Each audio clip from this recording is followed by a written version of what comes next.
Welcome viewers to another edition of Focus on Africans, the program where we try to discuss the situation on a beautiful continent, Africa.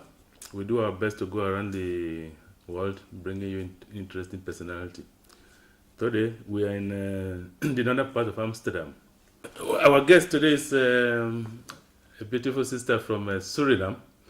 For the benefit of our viewers, Suriname is a former Dutch colony in South America. It has a very deep historical relationship with Ghana because many of the slaves who were taken from Ghana were taken to Suriname. So Ghana and Suriname shares a lot of historical connections. And our guest today is going to tell us about herself, about her visions, and about her ambitions, and also what she would like to come to do in Africa. Help me welcome Ylanga Blinker to Focus on Africans. Thank you very much. Fawaka. Midday. Midday. So, we begin the program by asking our guests to introduce themselves. Who is Ylanga Blinker? I'm Ylanga Blinker. I was born in the Netherlands. When I was 1 year old, I moved to Suriname. Then by 11, I went to St. Martin. And when I was 20, I came back to Holland. Mm-hmm. My mom and my dad studied here in Holland. They did education. And when Suriname got independent in 1975, my dad was a nationalist. I'm going to my country. I'm going to develop my country. So we left. Okay. And he was working at the Ministry of Education. Okay. And my mom was a teacher at high school. In Suriname? In Suriname. Okay. And I attended the elementary school there. Okay. It was a Christian elementary school because you know how it goes. Missionary You need to do what your parents say you have to do. Okay. And then what I remember is every Monday we had to recite a psalm. A psalm, okay. Yeah, and then when you didn't know it, you get punishment because in Suriname we used to get beaten. When you were the same in Africa where we were studying. Okay. And at 11 we moved to St. Martin. Okay. You were born in the Netherlands because of the independence. You went back with your parents to Suriname. Yeah. And you stayed there until you were 11. Yeah. And then you moved to St. Martin. Exactly. Why? Your father was a nationalist? Why did you decide to move to St. Martin? Well, it's a long story, but to keep it short, okay. My dad was arrested with the military. Okay. So he was 2 weeks in jail. Oh. And we didn't feel safe, so we moved to St. Martin. What did you do What did they do in St. Martin? My dad was hired to start a teaching training institute. Okay. And so we moved there. He did it, and my mom taught at elementary schools. So they both continue with their profession. Yeah. And you? Yeah. What did you do? I started my high school there. Okay. When we moved from Suriname to St. Martin, the school was ending in Suriname. Okay. But in St. Martin was starting, so we didn't have a long recess. Okay. So when we moved from Suriname, I was very excited to go from Suriname to another country. Like we had to go on a plane, and I'm like, oh, we're going to fly for the first time. and from my cousin, I knew them. They were flying a lot because they lived in Curacao. Yeah. Then they used to come to Suriname. They used to go to Holland. I was like, oh, they are flying, but we're not flying. What is going on? Okay. So when we moved from Suriname to St. Martin, we had to go through Curacao because there's no direct flights. Okay. And when we moved, we went from Suriname to Miami. And then in Miami, we couldn't go to Curacao because it was a hijack. So we went to Aruba. Yeah. Then we stayed in Aruba for one night, and then we went to Curacao. Yeah. And we stayed there, I think, a few days. So to fly from Suriname to St. Martin, you have to go to North America, Miami. Then you fly down to St. Martin. But it was something with a hijack. Okay, that's why they took you to Miami. Yeah. For how long were you in Miami? A few hours. We're just in transit. Okay, then you finally landed in St. Martin. Yeah. Okay. No, we went to Aruba first Aruba? and Curacao. We stayed with my mom's sister for a few days, and then we went to St. Martin. So, for how long were you in Curacao? I think 4 days. And to St. Martin. Yeah. Coming from Suriname to St. Martin, what were the things that impressed you as a child? Well, the beaches. Better than in Suriname? Suriname doesn't have. And you're in England. And Suriname has rivers. Yeah, we have the black waters, and St. Martin has blue water, white beaches, and we went from Dutch to English. Okay. And you can't speak English, so how do you conversate with people? Serious. So how did you manage as a child to converse with hands and feet and showing and this and that, and then eventually you learn. And but what was frustrating was that you're in school, and then you had to did exams on writing skills. So I used to learn the difficult words, and I used to spell them correctly. Yeah. But the simple words was difficult for you. Were difficult because you didn't study the simple words. You think, oh yeah, the difficult words are the ones you need to know. Oh my God, I used to get ones, and then at a certain point, I just started to cry because a one. It was frustrating. Yeah, it was frustrating because you know how to spell the. You knew the big words, but you don't know the small words. It was frustrating. It was really frustrating. Did you get beaten? No. There was no beating. No, there's no beating because you come from Suriname, Dutch to English. Yeah. And English is hard. But why say St. Martin? I thought it was a French colony. It's Dutch. 3/4 is French and quarters Dutch. Dutch, but they use English. Yeah, English. Okay. And the official language on the Dutch side is Dutch. Yeah. And on the French side is French. And on the French side, is like an overseas country from France. So you have the gendarmerie, the French rules. Yeah, okay. But why were you taught? Why were you being taught in English? No, it was Dutch, but then English lessons is English. Okay. Spanish lesson is Spanish. Spanish, yeah. So how many languages do you have to study? English, Dutch, Spanish. Spanish? 3, yeah. Good. No, oh boy. And conversing with your colleagues, how do you manage? We did it in Dutch in the beginning, and then at a certain point you feel confident you speak English. No, go. Yeah. That was, for many people, South America is very exotic. Yeah. What are the beauties of, what are the great things about South America? Well, I don't know much about South America. I know about Suriname because St. Martin? I haven't been around in South America. What are the great things about Suriname? Suriname I call my Eldorado. Eldorado, yeah. And St. Martin I call my paradise. Why is that? Eldorado is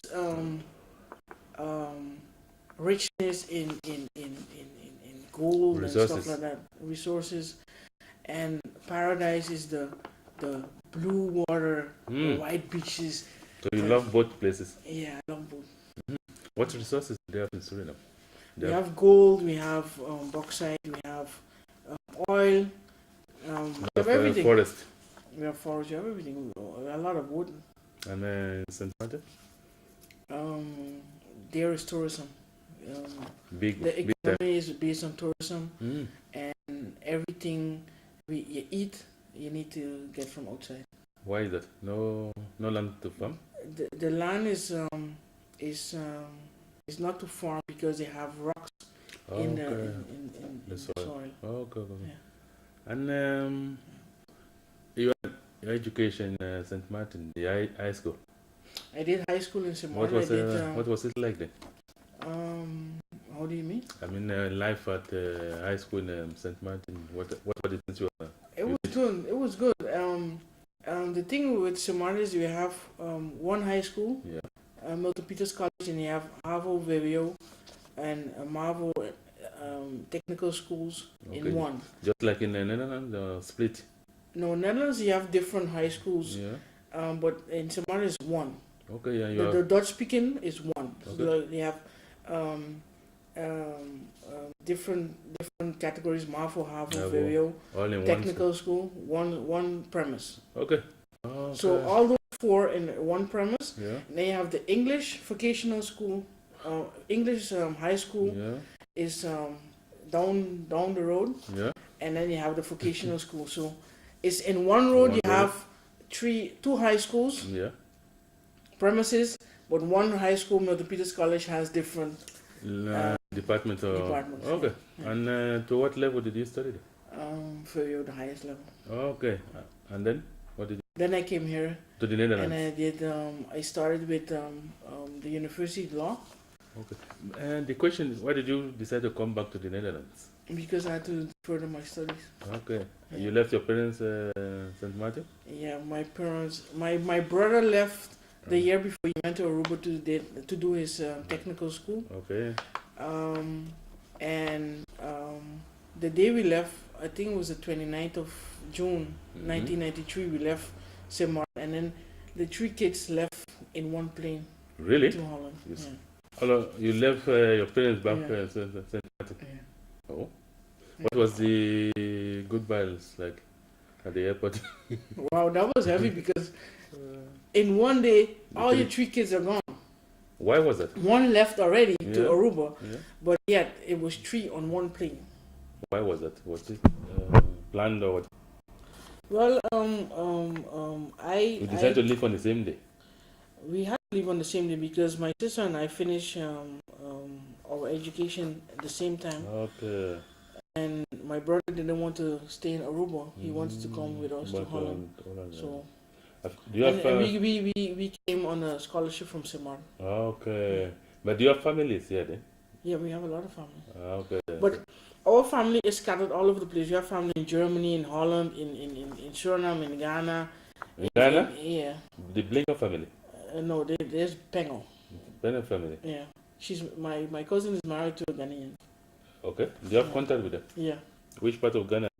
We stay in Accra. Really? Yeah. Okay, we'll talk about that when we get. And then coming back, how old were you when you came back to the Netherlands? I was 20. So you left when you were 1 year old? Yeah. And I came back. I came back after 19 years. Yeah. What were your impressions of Europe? Well, it was a shock because when you live in Suriname and in St. Martin, then you see black people are cleaners. They need to do the nasty work. And when you come here, you think, okay, the white people are going to the better schools and they are smarter than you. And then when you come here, you're like, oh, they're garbage men. They're clean. They do that. And like, it was a shock to me. To see white people doing those? It was a shock. And also, what was a shock is that when you walk on the road as a black person, then a white person pass you, then they hold the bag. Really? Yeah, I was like, what? Consciously I was conscious. I'm not a thief. Why are they holding their bag? Oh. And what was also a shock is we came on a scholarship, and then there was the first party we had to go to, and in St. Martin we had a jeep. My parents bought us a jeep, and then when we had to go out here, we were on a bicycle. I was like, on a bicycle to go to a party. Yeah, it was a shock. It was a shock to see so many people on bicycle. Yeah. Okay. Oh. Yeah, but that we had to leave on a bicycle too. Like on a bicycle, we dress up and you go on a bicycle. It didn't make sense to me. In Suriname, nobody do that. Nobody. No, when you dress up nicely, you don't go on bicycle. No, on Somalia you have your own jeep, you have your own cars, you just drive to your party. Yeah. Okay, those were cultural shocks to you. Yeah. What were the things you like about the country, the Netherlands, when you came? Well, the opportunity to choose between so many studies. Okay. Because when we left, then you get a book. You can study this and this and that, but everybody gets the same book. Okay. So you notice that we study the same thing, and then when you get here, then like, oh, I don't like this, and then you switch, and then you see a whole world is opening. You can do this, you can do that. It's so many different things. A lot of opportunities. Yeah. Okay. Yeah. Which was not in St. Martin. No, not that it wasn't in St. Martin, but he wasn't aware of what so many opportunities there were. Okay. because you think, okay, there's law, there's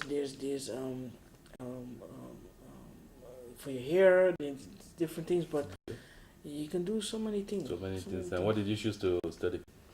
I wanted to do fiscal law. Physical law? Fiscal tax. Oh, fiscal tax law. Okay, fiscal. But after the first year, was like, wow, this thing is too hard. This Why? thing is.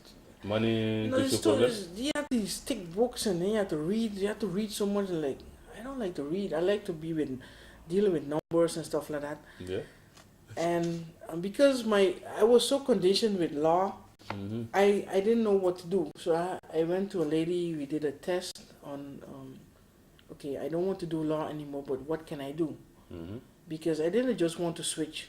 Because if you switch, you need to know what you're doing. Yeah, okay. Because otherwise you're gonna switch and switch and switch, and then you're lost yourself, and then, oh, what am I doing? You've wasted the 3 years. Yeah. Okay. So when I did the test, they came out business economics, accountancy, and stuff like that. Yeah. Then I chose business economics because it was broad. You had business economics, you had economics, you had organization management, you had different stuff. So you stick with the. Yeah. Okay. Yeah. Was that what you graduated in? I graduated in. Okay. We take this short break. When we come back, we'll continue with our discussion with Ylanga Blinker. Don't go out.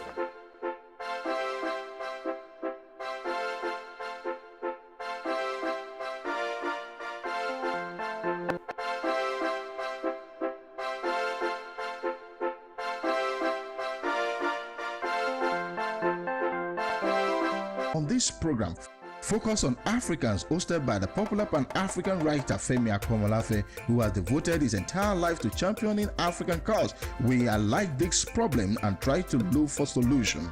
Focus on Africans is a program to watch, to meet with those with passion to build a better African for ourselves and the coming generations. Focus on Africans. Together, we can build a better Africa. Welcome back, viewers. The program is Focus on Africans. Our guest today is Ylanga Blinker. How are you doing?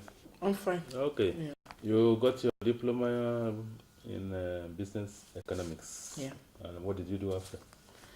Well, I had different jobs. I started with a lease company in Almere. Okay. And then from there I went to PwC accountancy. Okay, Price Waterhouse. Yeah. And then I went to STU. It was a little foundation who help people start up their own company. Okay. Who are who are on social welfare. Okay. Because people are on social welfare, and then they were like, okay, what should I do? And a lot of them don't want to work for a boss, so then they got training in having their own company, in financing and stuff like that. How do you start? How do you keep your company and stuff like that? And now I'm at the Royal Tropical Institute. What did you, the steel, for how long were you there, helping people to set up their own business? I think 1.5 years, 1.8 months. Okay. So people who are on social welfare, they come to your organization. Yeah. You give them assistance on how to set up their own businesses. My colleagues did that. I was doing the finance.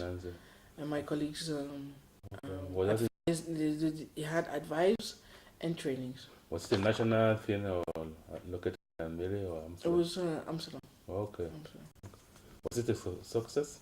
It was a success. A lot of people came and start their own company. Yeah. And it was a success. And you help them to do follow-up? Some people get follow-up and some people just disappear. So it depends on how someone is themselves, whether or not they want to have a follow-up or they just want to stop there. I think it's all in yourself. What do you want in life and how do you approach life? Okay. Yeah. And now I work at the Royal Tropical Institute, and they have some projects in Ghana. Tropical Museum. Yeah. Okay. Yeah. Because They're doing. I think they have a project there with SNV doing agriculture. And Yeah. for the benefit of our viewers, the Tropical Museum is in the eastern part of Amsterdam, where they have a lot of stuff from Africa, the tropics, Asia, I think. They have Asia, they have Okay, Africa, okay. they have South America, Okay. the Caribbean. And the SNV is the Dutch Development Organization. Yeah, yeah. So They have a department in Ghana. and Yeah. I think I've seen their vehicles from there. And Tropical Museum has a project ongoing in Ghana. Yeah, they have different projects. So that's one project, agriculture. Then they have the cocoa project. They have different projects, and I'm doing the financing for the projects, but the technical staff is really into the projects, and they would be able to tell more about. What is the involvement of Tropical Museum in this project with SNV?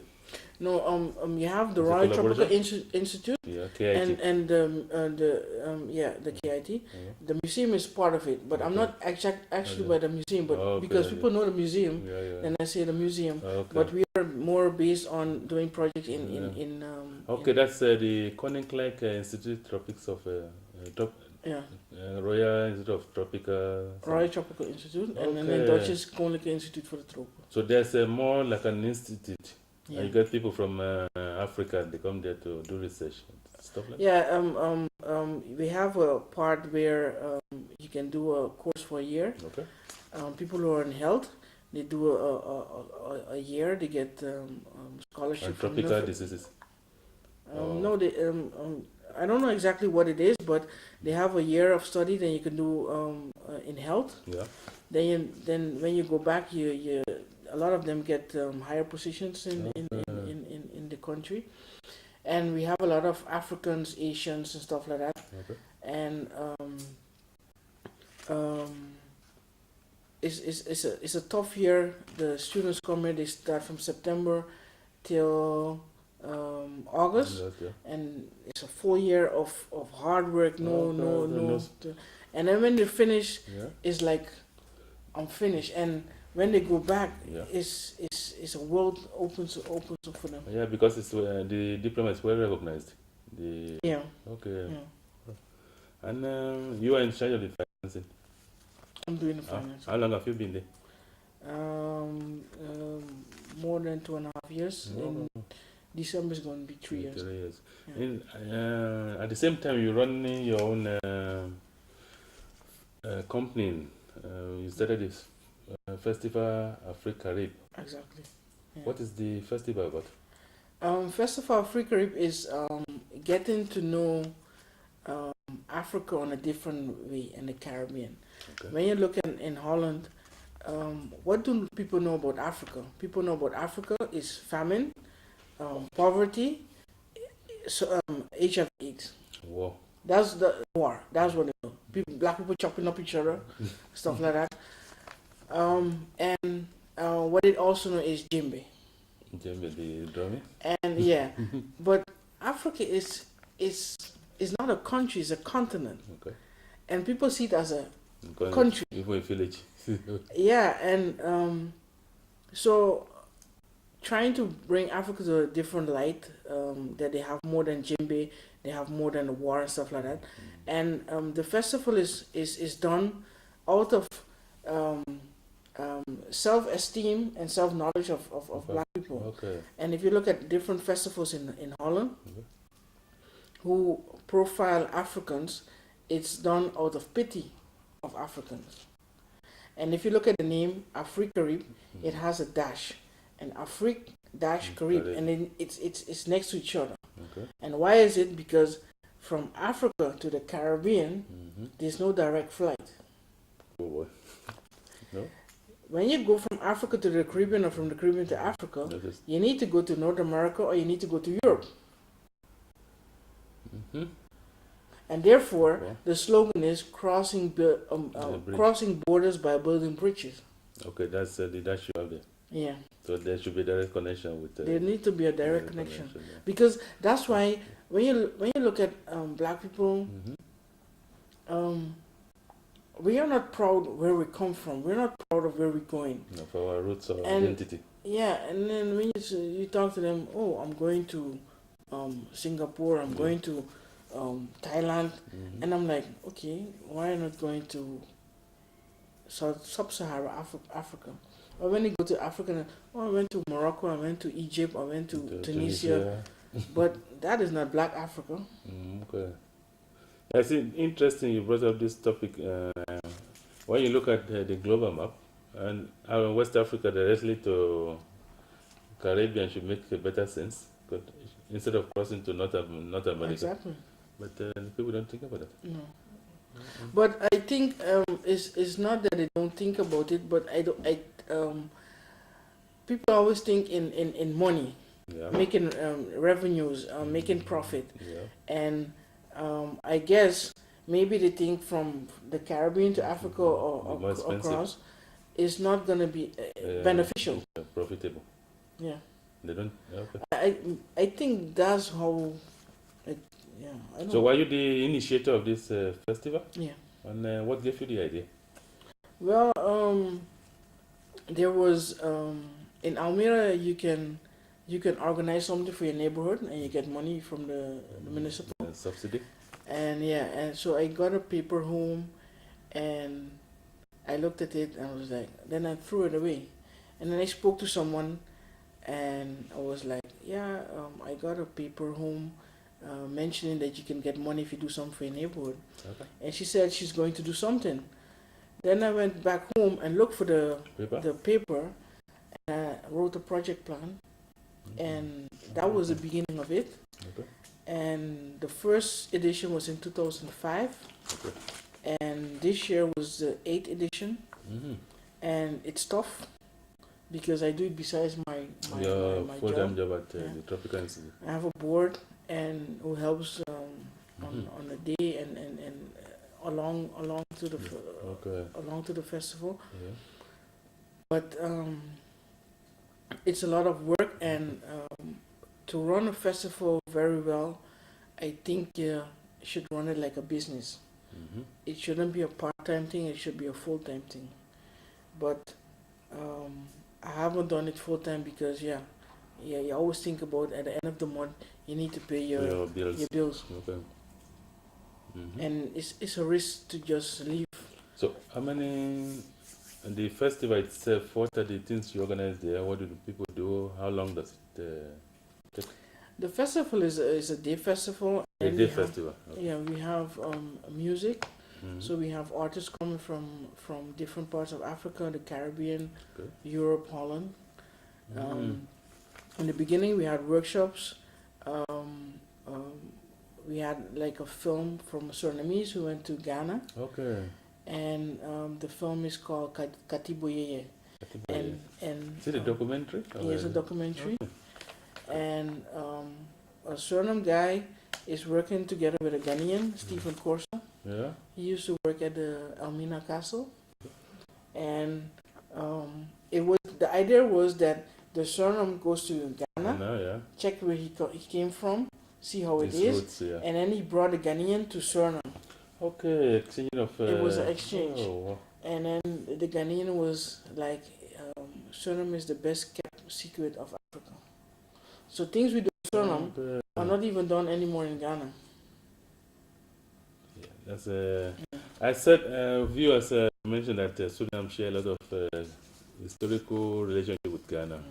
And Ylanga is just telling us that, some of the things we have abandoned in Africa are still being kept alive by our people in Suriname. It's like on the experience with Brazil also, a lot of the African things we have abandoned in Africa, the Brazilians keep it on. So it was the same in Suriname. Okay. What type of things are we talking about here? Festivals or ceremonies? No, we're talking about culture. When you look at Ghana, the missionaries from Holland went to Ghana and they established the churches. Okay. So everybody from Ghana goes to church. And the culture from before, nature, is abandoned. Okay. And they call it witchcraft. Yeah. And in Suriname, the Winti, not only Winti, but it's not necessarily Winti, but um, um, yeah, your forefathers came from somewhere, Yeah. and you want something from them, from where you come from. So yeah, you need to cherish it, and Okay. um, Your um, culture. you need to cherish your culture. You need to know where you come from. Look, when something is wrong, you don't know what is wrong, and Yeah. then yeah, there's a bath. You take a bath and do your thing, and also when you go in trance, Yeah. then you hear where you come from, and how you live there. Okay.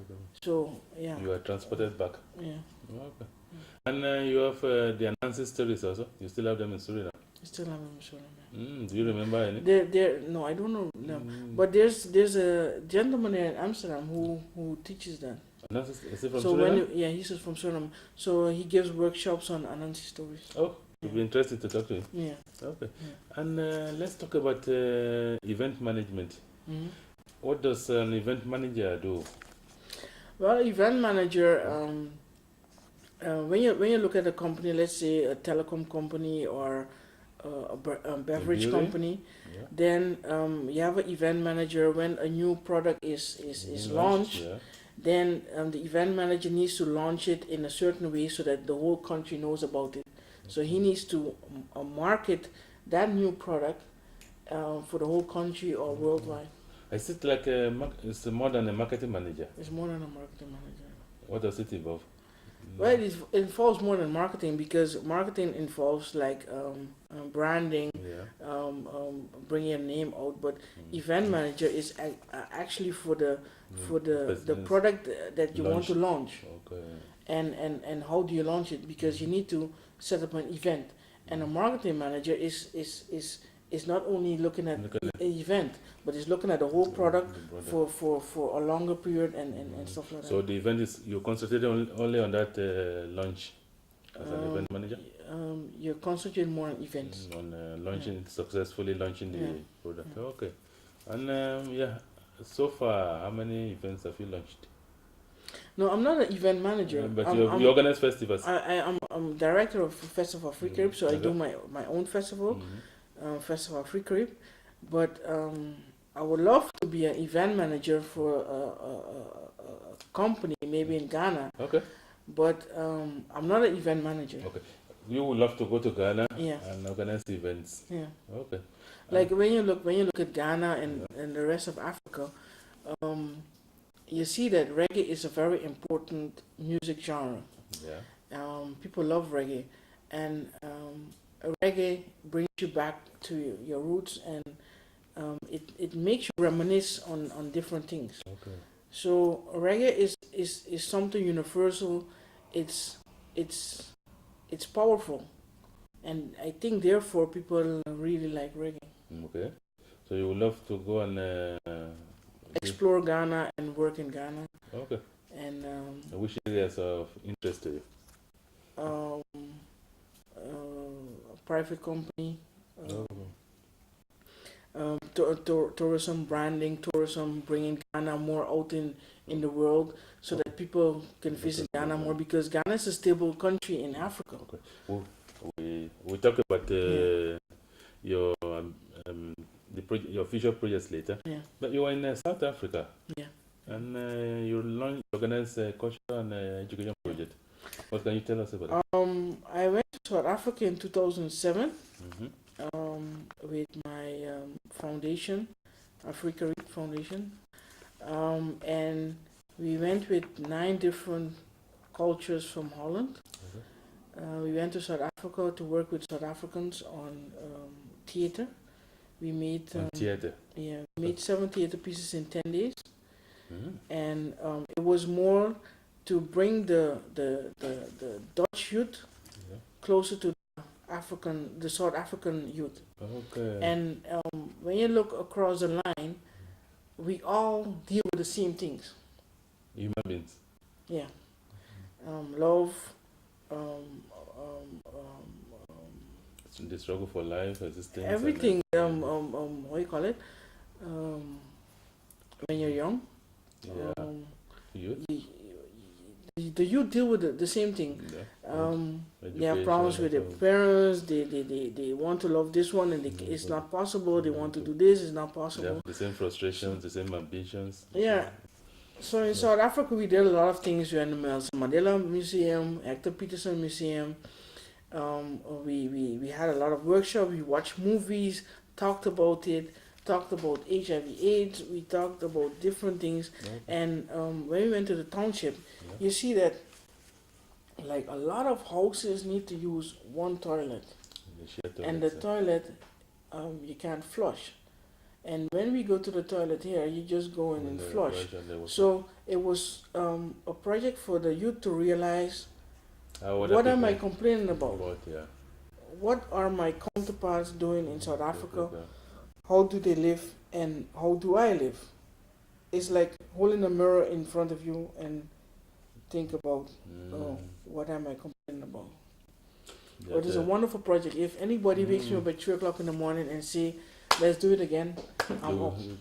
Did you get to meet Nelson Mandela? No, I didn't meet him, but when we was in the Nelson Mandela Museum, Yeah. I asked the guard, do you see Winnie Mandela? He said she's outside. When I ran outside, she just drove off. Oh, Because across the museum, Yeah. she has a bar. So she comes here okay. often. Oh, Yeah. so you missed the meeting here. Yeah. You would have loved to meet her. Yeah. Okay. What was the reaction of the people in the township to your group?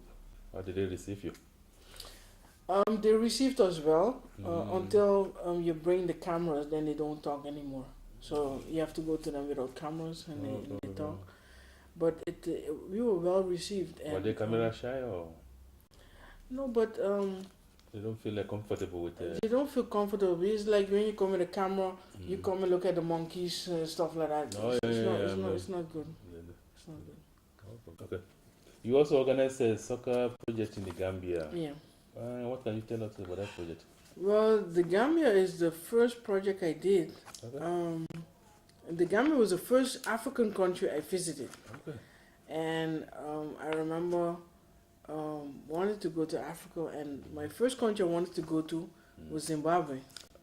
Any particular reason? No, Okay, I just know Zimbabwe Okay. as a nice country, rich, Okay. well developed. That's how I knew Zimbabwe. Okay. But And in 2001, I really wanted to go, and then I saw an ad for the Gambia. okay. So you gotta go for 299, 8 days, hotel, transfer, everything. I was like, wow, 299 euros 299 euros. for 8 days So, in Ghana. yeah, so I was Including like, flight? including flight, hotel, everything, breakfast. I was like, this is an opportunity to take now or never. Never. Can you imagine? And I was like, wow, I'm going to Africa, I'm going to Africa. And I was like, I tell everybody I'm going to Africa. And I told them, when I go to Africa, as soon as I come down the stairs, I'm going to kneel down and kiss the ground. And I did that exactly. And people are watching me like, what is going on? Give me a hand. I was like, wow, this is wonderful. And then I went to a hotel called Badala Park, and at the hotel there was like, this is the first time so many Sudanese come at the same time in the hotel. There were a lot of blacks in the hotel, and okay, so a lot of Suriname went in a group to. yeah. Okay. not in a group. They went alone, On their own. and then we met each other there. Wow. And when you look, it was a lady was there who grew up with my mom. And yeah, she heard my name. She was like, "Are you the daughter of Rinya?" I was like, "Yeah." "Oh, I know your mom." Really? Yeah. In the Gambia? In the Gambia. What And there's where I also met a lady who I always see at the train station in Almere. And that's the first time I spoke to her in the Gambia. Your neighbor? And then we were in Almere living there, No, and then I we speak never- to her in the Gambia. You never spoke to her? Never spoke to her before, and Oh boy. it was something, and Okay. it was such an experience. And Okay. My brother went, I think, a month before I did, but I couldn't go the same time with him. He went with his girlfriend. Okay. In the So he, Gambia? yeah, so he already told me what and what.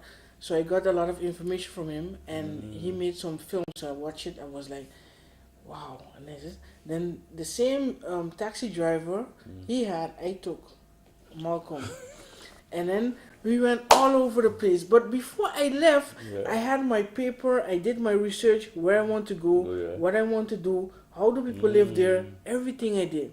So before I left, I took down all the clothes that I didn't wear anymore Yeah. and put them in my suitcase, bring them there. Oh, people were so happy. I was like, wow. And then the driver, we went to there was this restaurant, Lamin Lodge. It's far away, and it's from wood. And then when you eat, you all of a sudden see a monkey come and sit here and steals your Fanta. And he just drinks the Fanta. I'm like, wow. Part of the attraction? Yeah, but it's beautiful. It's a lodge somewhere. Okay. And yeah, and the people were friendly. The only thing with what is irritating is that people always complain about this is wrong, they want money. Yeah, But yeah. apart from that, it was wonderful. On the first day you go to Africa, what were your impression? What was the first impression you got? You came from Suriname, from Netherlands. You arrived in Africa as a student. What? It was great because what went through your mind? I didn't go in the dry season. I went in just rainy after season. rainy season. Okay. So it was nice, beautiful green. Oh, So that was wonderful, and yeah, just being in Africa was just an sort honor. of a spiritual experience. It was something you dreamt about. I would do it one day. Something that I dreamt about, and one day I'll go there, And then it happened. and it happened, and Because of the that's how I fish in Ghana. Okay. I fish in Ghana, going to Albina Fort, and what is going to happen, because I have friends who go there, and it was a friend of mine who's from Aruba, but lived in Samara. We used to go to school together, and he said, Ylanga, you need to go to Ghana and go to Almina Fort. He said, when you enter the place, you don't know what is happening to you. Your body just shivers, and all of a sudden you see tears roll down your cheeks. And he says, you don't know why and how, but you feel that you're from your ancestor, whether they're from Ghana or they walked all over the place to come to Ghana and Almina Fort to the gateway of no return, but you feel something. And Obama said the same thing when he went there. It's not something you can tell, but something you have to feel yourself. Okay. So you will have to go to that. Okay.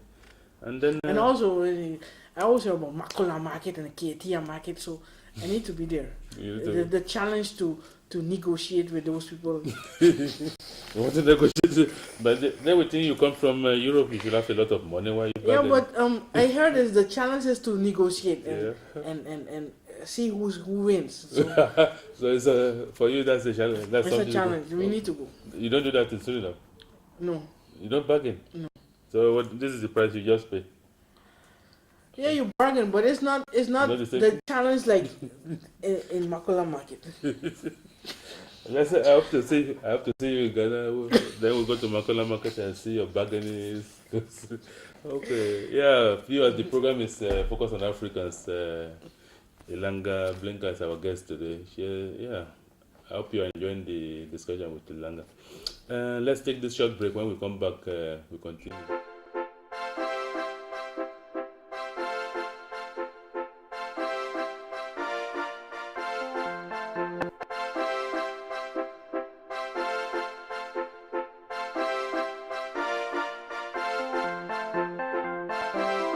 On this program, focus on Africans, hosted by the popular Pan-African writer Femi Akomolafe, who has devoted his entire life to championing African cause. We highlight this problem and try to look for solutions. Focus on Africans is a program to watch, to meet with those with passion to build a better African for ourselves and the coming generations. Focus on Africans. Together, we can build a better Africa. Welcome back, viewers. The program is focused on Africans. Our guest today is Ylanga Blinker. You were telling us about your visit to the Gambia. Did you start the project on the first visit, or did you go back? I checked what had to be done there. Yeah. And when I came back to Holland, then I started to call and send emails to a lot of different football, soccer teams. Yeah. And FC Twente was the one who gave me 2 big garbage bags. Oh. And I was on a train, so it was heavy to carry those bags. I was like, oh my God. And he told me, yeah. And he said, when I went there, he said, I told you. There was a lot of things, a lot of things. And I got something, FC Twente, I got to move some stuff from, I got some stuff from Almere, I got soccer balls, I got computers, I got so many things. I got medicine. We shipped them in a container. And then the next time I went and I shared them, and it was like you're sharing gold. It was like a party. Everybody's there, coming to get something. And the idea of the project was that the youth get to play soccer. In return, they had to give some trainings on HIV/AIDS, malaria, and living healthy. Yeah. Okay. Did you do that with individual Gambians or with organizations? In a rural Gambian in Jambanjali, with a Gambian organization. Okay. And what year was that? 2002. I think 2002, so 2000. No, 2000. Either 2003 or 2004. So it was a one-term project? Or did you do it again? It was a few years, because then we even got money, and then a Kenyan, Salim Mohammed, from the biggest slum in Kenya. Okay. What's the name? Okay. Forgot the name. And he went to the Gambia to do some trainings on how to do projects and stuff like that. And it was a great experience. It was a great experience. He came to do projects in the Gambia. And he trained the Gambians. Oh, okay. Yeah. Oh. Because he's from Matahari. Okay. And he did a similar project for years, so he knows how to do it. And he's an African, so he can approach them. I'm a woman. He's a man. Okay. He was able to work with the youth. Yeah. But also the trainers from the youth. Yeah. He trained them how to train the youth. Okay. Because it's like a trainer. Okay, it's a trainer. Because you can train one, but it's better to train a trainer so that you have different trainers. Yeah. Okay. You've been to South Africa, you've been to Senegal, you've been to the Gambia. Which other countries have you been to in Africa? That's the only two. Okay. Which ones would you like to go? Zimbabwe, Ghana. We're still in Zimbabwe, yeah? Yeah, still on Zimbabwe. Okay, and then? Because I also have a colleague from Zimbabwe, so okay. I always look. I would like to go to Tanzania too. Okay. Zanzibar. Okay. Uganda. Wow. So I still have a lot to discover. And Gambia? also, where I really want to go is Rwanda. Rwanda. Any special reason? It's to see how the Rwandans live now after the war. Okay. It's what I notice is Africans are very forgiving people. If you look at South Africa, how they go about the apartheid now, and the Rwandans, how they go about the war now, it's wonderful. Okay. And I met the head of the tourism department from Rwanda at the vacation fair in Utrecht. Okay. Yeah. You didn't mention Ghana.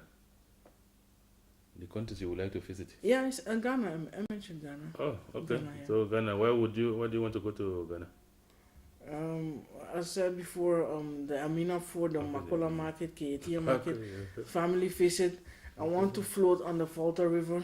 Wow, a lot of. I want to explore Ghana. Explore Ghana. I want to see, because I've never been to Ghana, but I'm talking about I want to go and work there. So, you have to imagine. Yeah.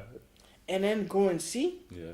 And see if imagination is the same like reality. Reality, yeah. And then see, okay, my imagination is the same like reality. Mm-hmm. Okay, I'll move to Ghana. Even if it's 2 years, I want to go. Okay. And it's fascinating hearing this from you because many people from Suriname, the ones I've met here, they are quite ignorant about Africa. They say, oh, yeah. Like most Dutch people, some Dutch people, they also think Africa is a village. What? Why are you different? Yeah, my parents raised us very consciously. Okay. Without mentioning it, you Mhm. know that it was like black power. Okay. My mom always had on her African clothing, or they call it the Japanese dresses and stuff like that. Okay. Yeah, you grew up as black is beautiful, and Okay, that's the environment you grew yeah, up in. and also dealing with your culture, then you know that you're from somewhere else, and then they direct you exactly where. Mhm. So, and talking about Suriname is difficult because you have different ethnicities. Yeah, so You have the blacks, you have the the Indians, you have Indians, the the Chinese, you have Iranians, the Japanese. So talking about Surinamese is difficult because I'm not sure if you're talking about the black the, Suriname, the black Suriname, Surinamese. yeah. The ones I see in the Burma. Yeah, And and I can't speak for them. I can only No, speak no, for no. myself that I want to go to Africa, and it's like something is here on your shoulder. Mhm. Angel is tapping you. You need to go now. You need to do this now. You need to do this now. Mm. And And you then, get your messages when I get my messages in my sleep. The festival I got it in my sleep. okay. I see it in my sleep, like how it needs to be, how it is. I see it. And then It's you, like a live movie in my sleep. and then you realized it. Yeah. Okay. And talking about culture and identity, a lot of people I've spoken to from Sudan, the black ones, they seem to have problem with their identity. Have you resolved your own? They say I'm Dutch and don't feel Suriname. Ik ben niet geboren, so is. How do you resolve your own Yeah, identity? I was born here. I was raised in Suriname. I was raised in Samarn, Mhm. and I'm a world citizen. Look, when I'm here, they call me allochtoon. Yeah.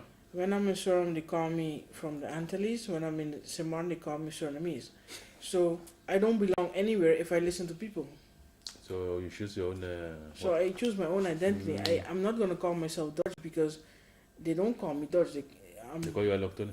They call me allochtoon foreigner. So why should I call myself Dutch? Mhm.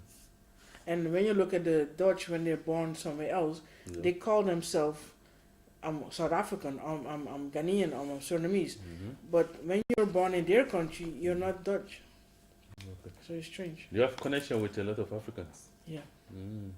And the question arises because I see the relationship between the black Surinams and the Africans are sometimes not very nice from the people I see in this Burma. Yeah. How do you think the two people can come together because we share so many things in common? Well, the first thing is you need to respect each other. Mhm. The second thing is the easiest thing is learn to eat each other's food, learn to get to know each other through music, and if you have those three, you have a basis. Communality. And also, I think it was the Guyanese president who did it. He said every Guyanese is welcome in Guyana, Yeah. and when you come to Guyana, bring your neighbor. Okay. So I think I know from Surinamese, they had a Ghanaian friend, and that guy was a snodder. Okay. And Snowder is illegal taxi. taxi driver. So when you see him living here struggling, the Surinamese went with him to Ghana. Mhm. It was a shock for him. He was like, this man is struggling there in Holland, and look at his palace here, and this and that. So he was like, New wow. respect. It was like respect. And what I learned from the Ghanaians is that when you look at the Ghanaian here, they Yeah. have different jobs, whether it's cleaning, whatever. Yeah. Different jobs. They work hard. When you look at, they always invest in the country. They have like 3, 4 houses. And when you look at the Surinamese, before they didn't invest in a house because when they go to Suriname, they stayed at family or their parents and stuff. Okay, yeah. And the past 5 years, they start to build themselves too. So they're copying from the Ghanaians. They're learning something from the Ghanaians. They're learning something. I learned from the Ghanaians. I don't know from the rest. I can't speak for the rest Okay, before yeah. they come Yeah. and kill me. You talk for the Surinamese and you know. No, You well, have to be very careful how well, I say. I can only talk for myself. And that is also something we noticed that Suriname, unlike the Africans who try to send things to Africa, the Suriname, now you say it's changing. They send things to Suriname. They build houses. They build houses, but they always just send to things to Suriname, boxes and stuff like that because But now they're your investing family in- depends on you. Yeah. So they send boxes, But- especially when. But now life they're was building tough. houses there. Mm. Okay. And you say you would like to go to Ghana to look for investment opportunities. Mm. This is an opportunity for you to tell potential partners in Ghana what you can do. What are you looking for? What would you like to do? Well, if you want to have your company branded in Europe, let people know that you exist. Let people know you want to bring up your revenues. You want to bring up your sales. Call Ylanga Blinker. Because I know how the Dutch market works. So just call me and we can look at how to bring your sales up. Mm-hmm. So you're looking for people in which tourism in. It doesn't matter as long as you need to brand and sell. Look at when you're talking about the Ghanaian tourism, then you look at getting Dutch people or Surinamese people to Ghana. Okay. So then I can work with the tourism department from Ghana to brand Ghana in Suriname or in Holland, so that people know about Ghana, what to do there, how to go about it, how much is a ticket, and to arrange trips so that people here get to know Ghana in another way, and get to know Ghanaians. So not only go to tourist destinations, but also go to Ghanaians' home to see how they live.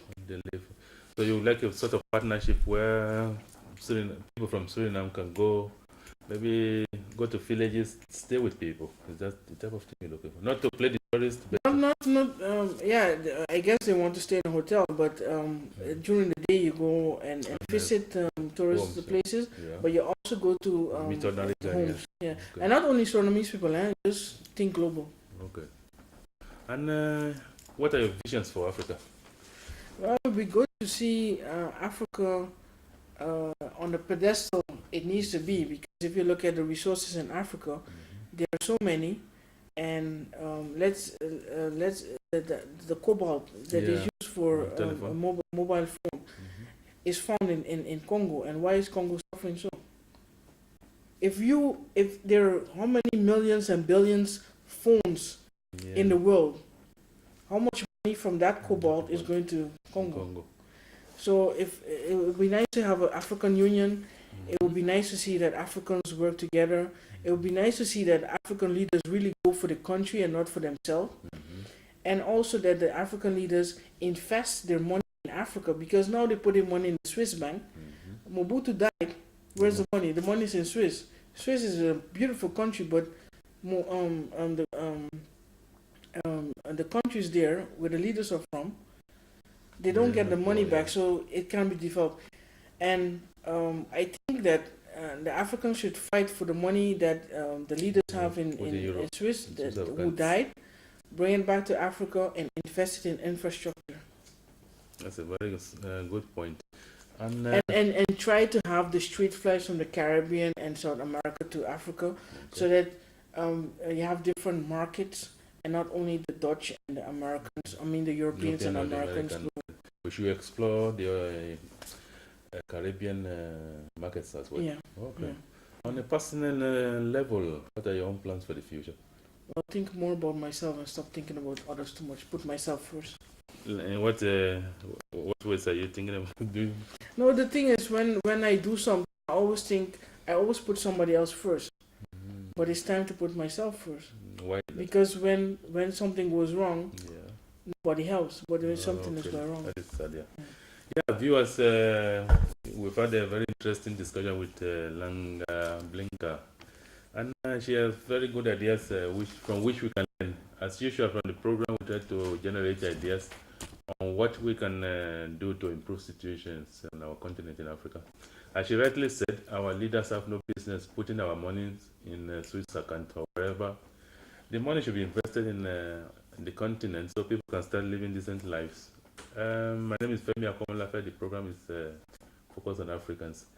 On behalf of my wonderful crew, most especially Marianne Oboye.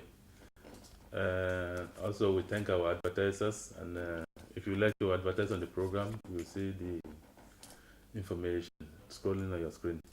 And the advertiser make the program possible, so we show much appreciation for those who have advertised and those who are considering to advertise. My name is Femi Akomolafe. Until next week, when we come your way with another edition of Focus on Africans, I say, Ireo. Thank you very much. Yeah, it was an interesting episode. and to the Ghanaian people, I will say, see you soon in Ghana at the Makola market or KT market.